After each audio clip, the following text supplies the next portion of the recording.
or we call it the Retail Buyer Program Pivot. So pivoting someone from a cash offer into an RBP that is going to allow us to be able to market the property, list the property, and be able to get the property under contract at a higher price and be able to sell the deal. So, so that is what we're going to talk about. I'm going to take a property we closed recently in California, made about 30 grand on. And I'm just going to take those as an example and basically use that in our calculator. So you could do me a favor if you could hit the like and subscribe button. I'd greatly appreciate it. If you're not familiar with RBP, RBP is the Retail Buyer Program, and it's what we use to list all of our properties on the MLS right now. So all of our wholesale properties we list on the MLS. Jeff Burnett, what is up, Big Daddy? We're talking how to pivot, right? Pivot, right? That's a big question. When we listen to our calls with our sales reps in our Monday meeting for about an hour and a half, we essentially go through and we listen to calls and we listen to how they build rapport. We listen to how they get repairs, how they get the first and the second asking price. But more importantly, we want to listen to the pivot and then the close. It's really important. So we want to talk about what that pivot kind of sounds like, what we talk about in that pivot.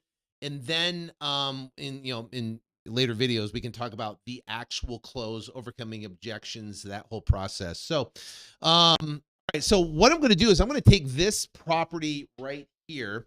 This is a property that we closed. I think it was maybe it was November. I just pulled a random property out of our database here of a property we closed. So this one was well, actually it was created January 2024. So this is a recent deal. So we must be currently under contract on this one, or we're selling this property. So anyway, so I got this property right here. So I took the address and I've got 297 estimate. So I'm going to put it in the calculator right here. This is a Redfin estimate of 297,000. Then I've go over here and I've got 224 for Zillow estimate. So I've got 224,000. And then we use REI Automator at REI Automator, and that is 317. And at 317, let's go over here and we'll go, oops. And I'm going to go 317, 170, 17,000. All right. So this is going to give us a, and we use 8% cost to sale, which includes realtor commissions and 2% closing cost, right? This could be adjusted if you're going to do a flat fee listing.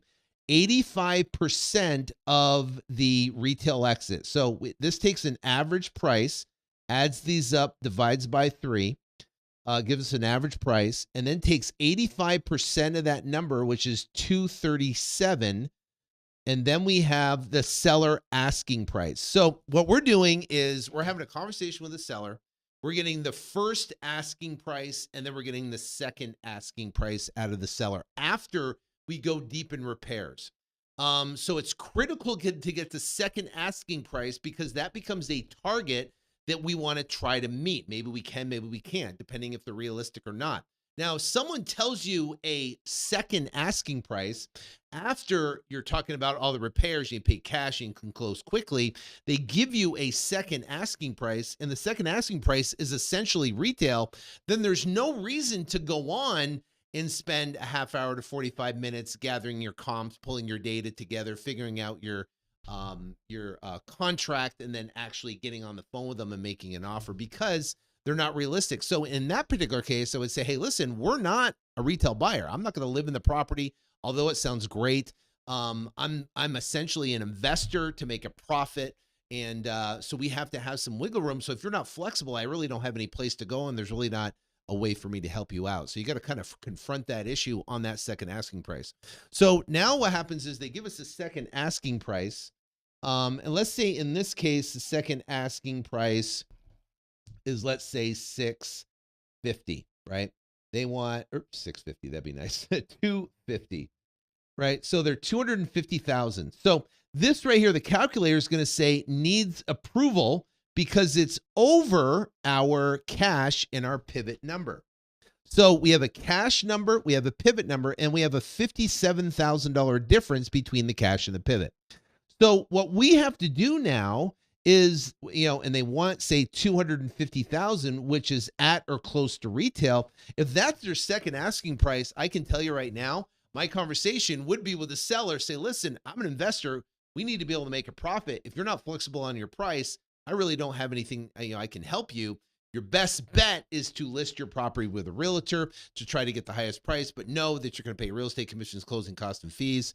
It might take 100 and some on days. But if you're motivated, you want to sell your property, and you're flexible in your price, then I'd be able to move forward and get you an offer. So if you have that conversation in the second asking price, and you got to determine, is that second asking price reasonable? And you just stick it in here and just look at it. You can see that we're, basically $31,000 off from our pivot number. So now what we got to do is now we're looking at cash, right? And we're looking at pivot number. So what we've got to do now is have the conversation with the seller. What we do is we go in and we're going to look at the comparable properties, right? And we're going to try to find some properties that are in the $130,000 to $180,000 range. So we're going to go here. We're going to basically search nearby properties. We're going to zoom out, right? We're going to zoom out in this area, and we're going to go to filter, sold properties. We're going to go houses, and then we're going to go 6 months, right? And we're just trying to find, and then we're going to search by price, low to high. So we are trying to find now cash sales in the area. And what we're doing is taking under the assumption that the lowest of the low comps in any market within a 6-month period are cash transactions. So if you come to Phoenix and you kind of go in a 1 to 2, and this is about a 1 to 2 mile radius I'm looking at, and you look at the lowest of the low sales, those typically are cash transactions. So now what we're going to do is we're going to look here, and we're going to see, hey, we have a 95,000. We can't really see the square footage, but it's on a pretty much almost like a half acre lot. We got right here a $128,000 property. We got a $59,000 foreclosure, $162,000 property. We got a $200,000 property.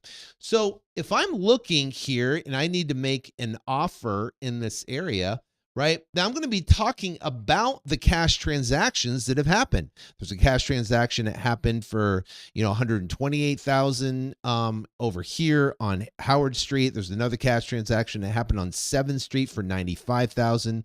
There's another cash transaction that happened at $162,000. So that's going to make sense about cash transactions. So you can say, hey, listen, our cash offer number is $130,000. Now, that's in between our numbers of $95,000 and $162,000. You're right there in that marker at that $130,000. So you can say, listen, these are cash transactions that are happening within the area.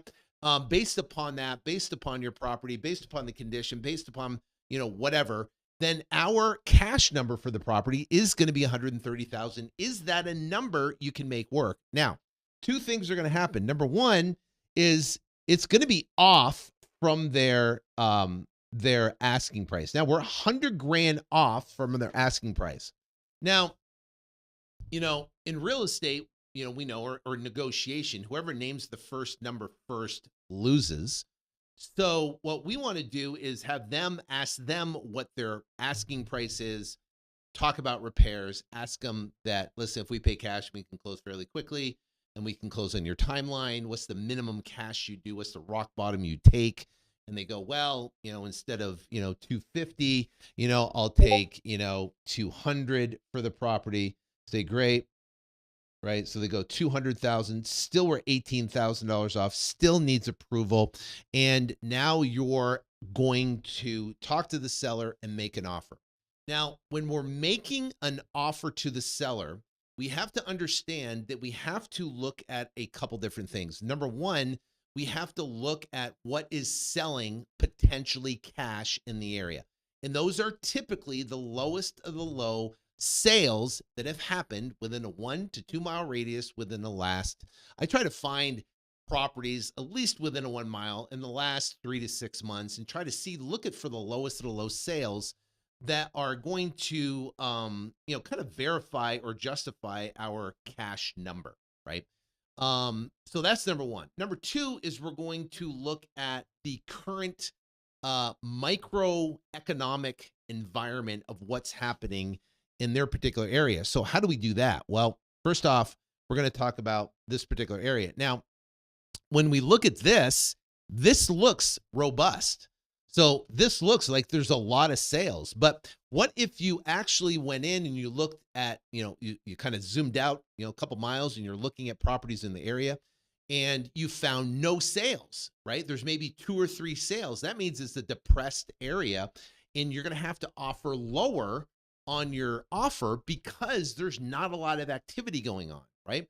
There's really nothing going on. So you're going to have to offer lower. So that becomes a reason for a low offer because of the microeconomics of where the property is, location. Have you heard of location? So we want to have that location essentially, talk about that. And also too, we have macroeconomics, which is essentially current interest rates. Now, Janet Yellen just recently came out, I think it was earlier today, that we are going to be higher for longer when it comes with interest rates. That would be a conversation I'd have with a seller. Are you familiar with the current, economic conditions when it comes to housing?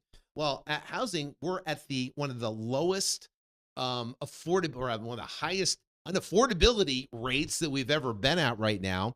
And people are more cautious because interest rates are so high and sellers are keeping their houses high, but they're sitting on the market longer. Are you familiar with that, Mr. Seller? Are you familiar that Janet Yellen came out today and said that they're going to be higher for longer? Rates are going to be higher for longer. Well, guess what? Stock market's starting to correct now and starting to recoil because of that. So, we're talking about those microeconomic things, and it also impacts real estate in a big way. Interest rates impact real estate. So when you're making an offer and you're talking to a seller, we want to talk about the area. We want to talk about the condition of their property. We want to talk about sales. We want to talk about that current area of what's happening in their current market, and then nationally what's happening in the real estate market. So now what we're going to do is we're going to go back and we're going to say, okay, listen, can you make, after you make your point, 130,000? Can you make that number work for you? And you let it set, right? You let it set. And they're either going to say yes or no, right? Absolutely not. There's no way I could sell for that. There's no way, there's no way I'd keep it if I would sell for that, right? And that's going to happen about 95% of the time. So just be aware of that. Know that you're going to make an offer and they're going to reject that offer. Now, what I like to do is come back and say, great, we're at 130. Where do you need to be to get the deal done today? I like to ask that question. They go, well, I told you 200 was my bottom line. They might say, I say, great.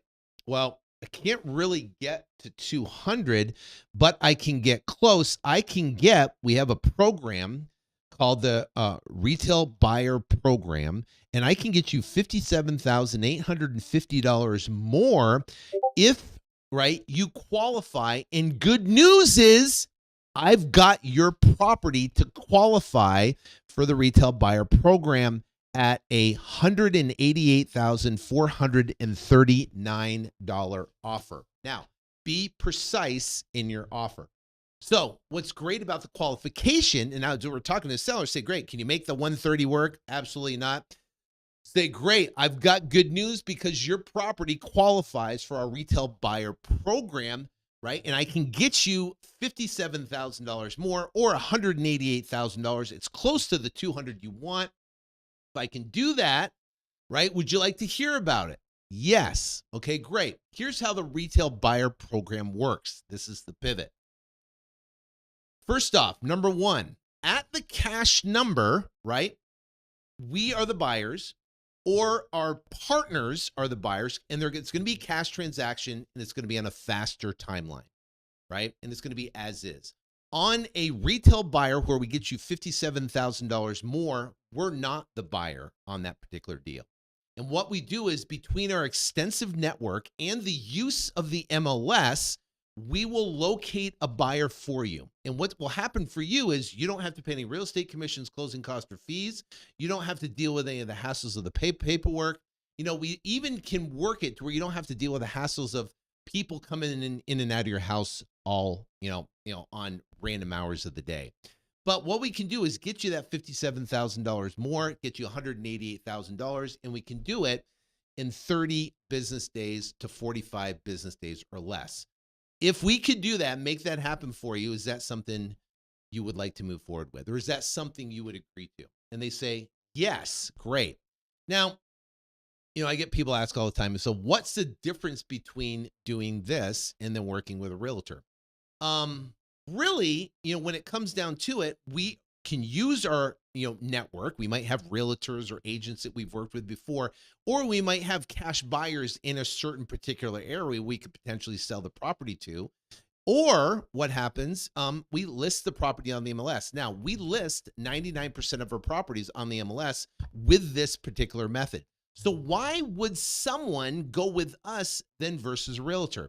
Well, more times than not, a seller doesn't want to declutter their house, put stuff in storage, paint the walls, make the place look pretty, have people come in and out of there, put their property on a lockbox, right? They don't want to do that. They don't want to do it. They just want to be able to sell the property. You would not believe the people that call us and say, listen, I do not want to work with a realtor. I do not want to work with a realtor and have people coming through my house. And we have to find out why that is, but they don't want to do it. They don't want to pay real estate commissions, closing costs, and they don't want uncertainty.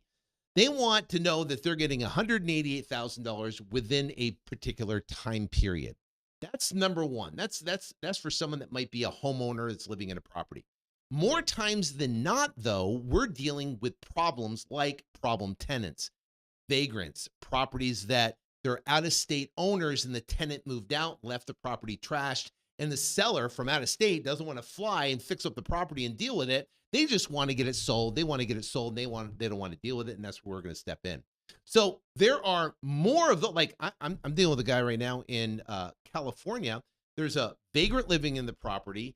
He inherited the property. He has no money to fix the thing up. The actually guy's living in a motel, right? And he's trying to figure all this stuff out. He doesn't know what to do. So I said, listen, don't worry about it. We'll take care of everything. We'll deal with the eviction. We'll deal with all the process and all the paperwork. You don't have to deal with anything. And we'll get the property done and give him a fair offer on the property where we get to make a profit and he gets to make profit as well. But I went through with him this pivot process of what we could do. So he obviously, sellers want to have a higher number and have it in a defined timeline. And it could be 30 business days or 45 business days. They just want a higher number in a defined period. So that's why 95% of the people will take that pivot offer, because you can give them clarity on that timeline and when they can do it. And then what we'll do is we'll list the property on the MLS, and we'll either have a local realtor list it, or we're going to list it. We're going to take the inbound calls. And what happens is, what we like to do is we work with the seller on a defined timeline. It's typically about 3 hours on a day, like a Saturday, and we have everybody scheduled to go over and look at that property for one day. Now, there's a great service we use called Notable Notaries, and Notable Notaries can actually help facilitate the entire transaction. So they'll go over there, they'll take everybody's name down, the seller will be gone, to Starbucks or whatever for 3 hours. We'll have people go through there, and typically we'll get the property sold that day. Now, we price the property right. We price it for a lower number. We get a lot of activity on it. We'll get a lot of people through the property, and we'll get that property sold, and sold quickly. So that's now the thing. We do that. Now think about it. We listed on a Monday. We all of a sudden have 15 people, 10 people through there on a Saturday because we listed it and priced it right. Well, it's below market, right? Now we have offers, we get the property sold under contract, and we set a closing date the next week. And we tell the seller, we got a closing date, we're moving forward and getting ready to get this sucker closed on this date. They're happy, they see action, and they go, wow, this is amazing. So that is what we do. That's pretty much our whole process. But the RBP is really critical about pivoting to that higher number and giving the seller certainty on a price and a timeline, and using the ability and being 100% transparent and clear that you are not the buyer. You're going to find a buyer through your network, and you're going to find a buyer through the MLS. Either way, you're going to handle and facilitate the entire thing, and you're going to walk away with $188,000 in your pocket. And that's how it's going to work. So if you're clear with that and transparent with that and tell them that, then they'll love it. So that is the RBP Pivot. That's what we do. It works phenomenal. And, MLS is great. And what allows you to do is, small markets all across the entire country. Now, this is in, this property is in Eureka, right? Well, where's Eureka? I don't even know where Eureka is. It's north of Sacramento. So, think about this, right? I've never been there, never even heard of this place. Small little area, small little town. Most wholesalers don't have cash buyers there. And most wholesalers don't know how to sell properties to a retail buyer. So this gives us the ability to open us up to do deals where there's no competition, and we can help a seller turn their property into cash and give them a higher price than 99% of the wholesalers out there. So it's a phenomenal way to be able to assist sellers that have a problem with their property, that tenant, or it's vagrant, or it's vacant, or it's trashed, or whatever it might be. They just want to get it sold. They just don't want to have to, deal with getting it all cleaned. We've dealt with properties that are hoarders. There's a bunch of stuff in the house. They just want to sell it. Well, guess what? We can sell it. We can get it done, and we'll find a buyer for them for a certain price on a certain timeline. So that's what we do. That's the RBP. If you'd like to learn more about what we do and how we do it, there's a link in the description. You can click the link in the description there, and you'll learn how you actually can partner with us and be able to do deals. We'll help you go out and get contracts, show you, we have a program that'll show you exactly how you can go out and get contracts, and then you can actually submit them to us, and we will work with you on a deal and help you get the property listed, help you work with the seller, and get your property across the finish line so you can make a big check. So if you want to learn more about that, click the link in the description. And otherwise, thank you guys so much for attending. God bless. Thanks for watching. I'll see you on the next video.